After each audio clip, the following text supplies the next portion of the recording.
Student, स्वागत है आप सभी का एक और नई वीडियो पर। आज के वीडियो में अपन बात करने जा रहे हैं, एक महीना आपके पास बचा हुआ है आपके एग्जामिनेशन में। क्योंकि देखिए यहाँ पे काफ़ी ज़्यादा बच्चे कंफ्यूज भी हो रहे हैं कि हमारे एग्जाम हो पाएंगे या फिर नहीं हो पाएंगे या फिर आगे बढ़ जाएंगे। तो अभी एक मीटिंग हुई थी जिसमें कि आपके शिक्षा मंत्री इंदर सिंह परमार जी ने बयान दिया हुआ है। आपने भी कहीं ना कहीं देखा होगा, सुना होगा। उन्होंने आपको ये बताया है कि आपकी जो परीक्षा है वो निर्धारित समय पर ही करवाई जाएंगी। मारो हमको जिंदा मत छोड़ो सालो। तो क्या आप एग्जाम देना चाहते हो? नहीं। तो मुझे पता है कि आप यही चाहते हो कि आपकी एग्जाम है वो आगे बढ़ाई जाए, क्योंकि कोविड के केसेस काफ़ी ज़्यादा हैं और काफ़ी बच्चों की तैयारी भी नहीं है। तो ठीक है, अभी अपन कुछ नहीं कर सकते हैं। टाइम टेबल के अकॉर्डिंग 17 फरवरी से आपके जो एग्जाम है वो स्टार्ट हो जाएंगे। तो आपके पास एक महीना बचा हुआ है। किस तरीके से हम एक महीने को यूज़ करके अच्छे परसेंटेज गेन कर पाएंगे। अब यहाँ पे काफ़ी ज़्यादा चीज़ें हैं। बच्चे ये कहते हैं कि अब हमारे पास टाइम नहीं है कि हम पूरा चैप्टर पढ़ें, उसको समझें, फिर उसकी तैयारी करें। तो इन्हीं सभी के बारे में मैं आपको आज की वीडियो में बताने जा रहा हूँ। तो आप वीडियो को पूरा ध्यान से ज़रूर से देख के जाइए। और मैं आपको वीडियो की स्टार्टिंग में ये बता देता हूँ, मैं आपसे ऐसा कुछ भी नहीं कहूँगा वीडियो में कि आप ये PDF मुझसे खरीदो, क्योंकि पैसे वगैरह की अपनी कोई बात ही नहीं है। घर की बात है अपनी, ना मैंने आपसे कभी पैसे मांगे, ना मैं आपसे आगे कभी मांगूंगा।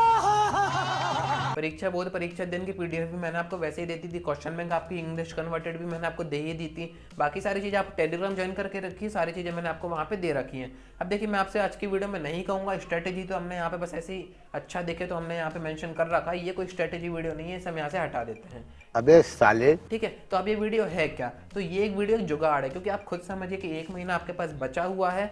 क्या आप पूरा सिलेबस कवर कर पाओगे? क्या आप पूरी बुक्स यहाँ पे पढ़ पाओगे? या फिर मैं आपसे कहूँ कि कोई टाइम टेबल वगैरह बनाओ, तो एक महीने का क्या टाइम टेबल बनाओगे? पूरे ईयर आपने नहीं बनाया है तो क्या काम का आपका? जितने में आप ये बनाओगे उतने में आपके फिजिक्स के या फिर किसी अदर सब्जेक्ट के आपको 2 से 3 चैप्टर ही कवर हो जाएंगे। तो जो भी मैं अभी आपको आगे बताने जा रहा हूँ उसको ध्यान से थोड़ा सा सीरियस होकर समझिएगा, क्योंकि एक महीना बचा हुआ है। बाकी अपन ने बहुत काम किए हैं, बहुत मस्ती की है पूरे ईयर, काफ़ी इधर उधर के काम भी किए हैं। ऐसे कुछ ज्यादा नहीं हो गया। अभी एक महीना बचा हुआ है, तो मैं यही चाहता हूँ मेरी तरफ से कि आपके एग्जाम अच्छे जाए, आपका रिजल्ट अच्छा बने। पोस्टपोन्ड वगैरह की न्यूज़ होगी वो सब मैं आपको आगे बता दूंगा। सब्सक्राइब जरूर से करके रखिए, नोटिफिकेशन आइकन जरूर से ऑन करके रखिए। बट अभी MP बोर्ड जब तक आपको नोटिस में नहीं देता था रिटर्न में कि आपके जो एग्जाम है वो पोस्टपोन्ड करवाए जाएंगे, जब तक मत मानिए। MP बोर्ड पर भरोसा मत कीजिए, क्योंकि MP बोर्ड क्या करता है ये किसी को भी समझ में नहीं आता है। कभी भी कुछ भी यहाँ पे हो जाता है। तो देखिए, अब आपको यहाँ पे करना क्या है। क्या आपको पूरा सिलेबस कवर करना चाहिए? नहीं करना चाहिए। क्या आपको पूरी बुक्स उठानी चाहिए? NCERT वगैरह कोई भी बुक आपको उठानी चाहिए और पढ़नी चाहिए? तो नहीं उठानी चाहिए, ना ही आपको कोई बुक यहाँ पे पढ़नी चाहिए। क्या आपको कोई टाइम टेबल वगैरह बनाना चाहिए?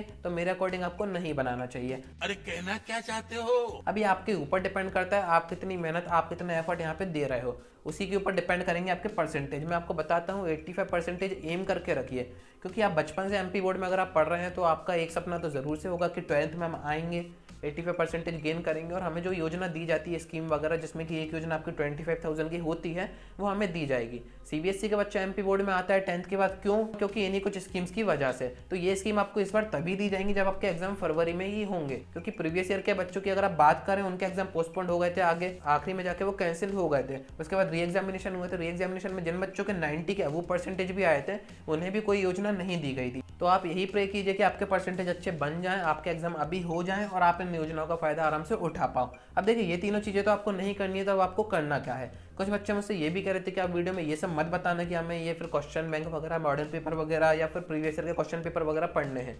तो मैं आपको एक बात यहाँ पे बताऊँ, कुछ तो आपको पढ़ना पड़ेगा। ऐसा तो है नहीं कि MP बोर्ड के जो पेपर वगैरह है वो मैं आपको सीधे सीधे हाथ में दे दूं और कहूँ कि हाँ यही पेपर है, आ जाएगा। मैं समझ रहा हूँ कि MP बोर्ड के पेपर्स वगैरह आउट होते रहते हैं। बाकी फिर अपनी घर की बात है, टेलीग्राम ग्रुप अगर आपने ज्वाइन करके रखा है, ऐसा कुछ भी होता है वो सब मैं आपको बता ही दूंगा। तो जरूर से ज्वाइन करके रखिएगा।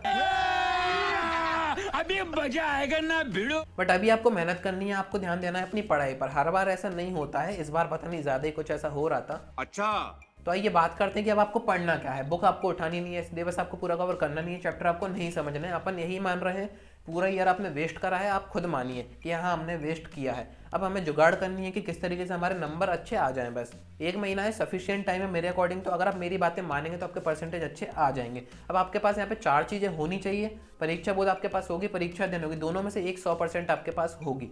प्रीवियस ईयर के क्वेश्चन पेपर होने चाहिए आपके पास, क्वेश्चन बैंक्स होनी चाहिए, और जो MP बोर्ड ने आपको मॉडल पेपर जारी करके दिए हैं ये आपके पास होने चाहिए। अब इन चारों का क्या इंपॉर्टेंस है, 1 बाय 1 मैं आपको बताता हूँ। इन चारों में से अगर कुछ भी आपके पास नहीं है, सारी चीज़ें मैंने आपको डिस्क्रिप्शन में दे रखी हैं। पूरी डिस्क्रिप्शन आज की मैंने भर दी है, सारी चीज़ें डिस्क्रिप्शन में है, जिससे कि आपको इधर उधर ढूंढना ना पड़े। और अगर आप अभी भी नहीं ढूंढ पा रहे हो तो इंस्टाग्राम पे मुझे डायरेक्ट DM कीजिए, मैं आपको वहाँ पे बता दूंगा कि कहाँ पे क्या है, और या फिर मैं आपको डायरेक्ट ही दे दूंगा जो भी आपको चाहिए। तो हम बात कर रहे थे इसमें से परीक्षा बोर्ड परीक्षा अध्ययन की, तो इसको आपको यूज़ करना है, इंपॉर्टेंट क्वेश्चन और ऑब्जेक्टिव। पूरा पैकेज है परीक्षा बोध परीक्षा अध्ययन। तो इसमें आपको ऑब्जेक्टिव दिए रहते हैं। मेन इंटेंशन मेरा ये रहता है परीक्षा बोध परीक्षा अध्ययन बताने का कि इसमें से आप ऑब्जेक्टिव तैयार कर सकते हो। काफी ज्यादा ऑब्जेक्टिव दिए रहते हैं, हर एक चैप्टर से दिए रहते हैं। अब यहाँ पे एक डाउट है छोटा सा, अगर पेपर में कोई क्वेश्चन 2 नंबर का आना है तो उस चैप्टर से हम 4 नंबर का करें या फिर नहीं करें, तो काफी कॉमन डाउट है। नेक्स्ट वीडियो में मैं आपको कवर कर दूंगा, अच्छी तरीके से बता दूंगा। बट परीक्षा बोध परीक्षा अध्ययन से आप ऑब्जेक्टिव तैयार करना शुरू कर दीजिए, क्योंकि सारे चैप्टर का ऑब्जेक्टिव है, सारे पढ़ के जरूर से जाइएगा। और इसमें आपको एक अच्छी बात होती है कि इसमें आपको ईयर मेंशन रहते हैं कि इस ईयर में ये क्वेश्चन आया हुआ है। बात वही हो गई हमारी प्रीवियस ईयर की कि प्रीवियस ईयर्स में हमारे क्या क्वेश्चन आए, तो वो आपके मोस्ट इंपॉर्टेंट होते हैं। एमपी बोर्ड में ऐसा होता है कि आपके जो क्वेश्चन है एज इट इज रिपीट कर दिए जाएं। तभी मैंने सेकंड नंबर पे आपको मोस्ट इंपॉर्टेंट में बता रखा है प्रीवियस ईयर के क्वेश्चन पेपर। कुछ मत कीजिए किसी में से, इनको जरूर करके जाइए। सारी चीजें डिस्क्रिप्शन में है, चेक आप कर सकते हैं। अब मैं यहाँ पे मान रहा हूँ आपके बुक्स वगैरह चेंज हो गए, सिलेबस वगैरह चेंज हो गया है, बट आपके टॉपिक्स वही सेम है। यहाँ पे दिक्कत आएगी आपको हिंदी और इंग्लिश में, तो इससे आप ग्रामर कर सकते हो। बाकी आपके जो अदर सब्जेक्ट हैं उसमें आपके टॉपिक वही है, चाहे आप 10th में हो, 12th में हो, फिजिक्स केमिस्ट्री मैथ बायो जो भी हो, क्वेश्चन आपके वही रहेंगे, सेम टॉपिक के क्वेश्चन रहेंगे, उनको जरूर से प्रैक्टिस कीजिए। उसके बाद अगर बात करें क्वेश्चन बैंक की, एमपी बोर्ड ने खुद आपको दी है। अगर कोई मना कर रहा है आपसे तो आप तो क्वेश्चन बैंक ओपन कीजिए, क्वेश्चन उसमें देखिए कौन कौन से हैं, आपको खुद समझ में आ जाएगा कि इतने इंपॉर्टेंट क्वेश्चन हम कैसे छोड़ सकते हैं। अगर आपका कोई टीचर वगैरह है तो आप उससे डिस्कस कर सकते हैं कि हाँ ये क्वेश्चन इंपॉर्टेंट है या फिर नहीं है, वो आपको बता देगा कि इंपॉर्टेंट है या फिर नहीं है। क्योंकि मैं आपको बताऊं काफ़ी एरिया में जो गवर्नमेंट स्कूल्स वगैरह होते हैं वहाँ पर इन्हीं से तैयारी करवाई जा रही है, क्योंकि एमपी बोर्ड की तरफ से ही आई हुई है। तो इनको आप छोड़ने की मिस्टेक मत करना। इंग्लिश कन्वर्टेड, हिंदी में, दोनों में मैंने आपको दे रखी है, डिस्क्रिप्शन जरूर से चेक कीजिए। उसके बाद अगर आपको टेंशन है कि आपके पेपर किस तरीके से आने हैं, ऑब्जेक्टिव कितने आने हैं, ऐसे एप्लीकेशन लेटर कितने नंबर के आते हैं, तो मॉडर्न पेपर जारी कर दिए गए हैं हर एक सब्जेक्ट के एमपी बोर्ड की तरफ से। सारी चीज़ें मैंने आपको बता दिया, वीडियो के नीचे है, चेक कीजिए। इन चारों चीज़ों को कॉम्बो बनाइए। टाइम मैनेज आपको किस तरीके से करना है वो अभी मैं आपको बता देता हूँ। ये चारों चीज़ें आपके पास जरूर से होनी चाहिए। अगर आप एम कर रहे हैं कि 85% आपके आने हैं तो इन पर ध्यान दीजिए और आप थोड़ा सा सीरियस हो जाइए। एक महीना डिस्ट्रक्शन वगैरह है तो कोशिश कीजिए कि कम से कम हो, तो सोशल मीडिया वगैरह जो आप ज़्यादा यूज़ कर रहे हो उसको थोड़ा सा कम कर दीजिए। एक महीना है, आपके एग्जाम हो जाएंगे खत्म, उसके बाद बढ़िया खूब मजे ही मजे हैं फिर तो आपके। तो स्टूडेंट, जैसा कि आप सभी को पता है कि सीबीएसई बोर्ड के टर्म 1 के एग्जामिनेशन में सिर्फ ऑब्जेक्टिव्स आने हैं, और सीबीएसई को देख के एमपी बोर्ड ने भी जो ऑब्जेक्टिव की संख्या है वो बढ़ा दी है। तो यहाँ पे आपको परेशान नहीं होना है, आपको फिनर ऐप डाउनलोड करना है, ऐप को ओपन करके आपको प्रैक्टिस सेक्शन में जाना है, वहाँ पे आपको मॉक टेस्ट देने का मौका दिया जाएगा। यहाँ पे आपको टाइम लिमिट भी दी जाएगी और यहाँ पे आपको इंस्टेंट रिजल्ट भी बताया जाएगा, जिससे कि आप आपकी जो मिस्टेक्स हैं वो आप ढूंढ पाओगे। और इस ऐप का मैं आपको एक शानदार फीचर बता देता हूँ। अगर आपके मन में कोई भी डाउट आता है, किसी भी क्वेश्चन में आपको डाउट आता है, तो आपको इस क्वेश्चन का फोटो इस ऐप पे पोस्ट करना है। कोई भी ट्यूटर विदिन 60 सेकंड आएगा और आपको वो क्वेश्चन समझाएगा। तो काफ़ी अच्छा ऐप है। इस वीडियो के डिस्क्रिप्शन चेक कीजिए, वहाँ से आप ऐप को डाउनलोड कर पाओगे।